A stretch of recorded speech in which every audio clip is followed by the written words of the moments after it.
मन्दहसन्तं प्रभयालसन्तं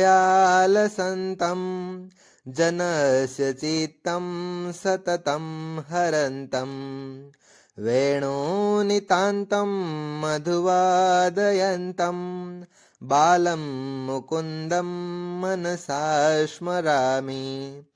મૃદુ હાસ્ય કરનાર, તેજથી ઝળહળતા, હંમેશા લોકોના હૃદયને આકર્ષી લેતા, અત્યંત મધુર વાંસળી વગાડતા બાલકૃષ્ણનું હું મનથી સ્મરણ કરું છું।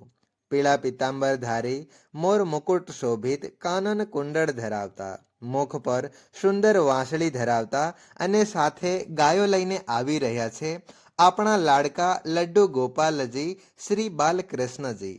હા, આપણા પરમ ભગવાન શ્રી કૃષ્ણનો અવતરણ દિવસ આવી ગયો છે, તો ચાલો સૌના પ્રિય શ્રી કૃષ્ણના જન્મોત્સવની ઉજવણી કરવા તૈયાર થઈ જાઓ, જેમણે પોતાની મધુર લીલાઓથી સૌના મનને મોહિત કર્યું છે। ક્યારેક વ્રજની માટી ખાઈને યશોદા મૈયાને પોતાના મુખમાં આખા બ્રહ્માંડનું દર્શન કરાવ્યું, તો ક્યારેક ગોપીઓનું માખણ ચોર્યું, તો ક્યારેક મધુર વાંસળીના સ્વરથી સમગ્ર સૃષ્ટિને મોહિત કરી લીધી।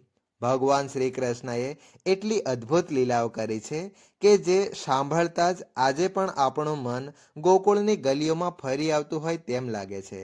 હવે પ્રશ્ન એ છે કે આપણા નટખટ બાલગોપાલનો જન્મોત્સવ કેવી રીતે મનાવવો? તો ચાલો સૌપ્રથમ ધર્મભક્તિ ચેનલ પર આપ સૌનું હાર્દિક સ્વાગત છે, અને આ ચેનલને સબસ્ક્રાઇબ કરનાર ભક્તોને ભગવાન શ્રી કૃષ્ણના પુણ્યમય આશીર્વાદ પ્રાપ્ત થાય એવી ભગવાન શ્રી કૃષ્ણના ચરણોમાં પ્રાર્થના।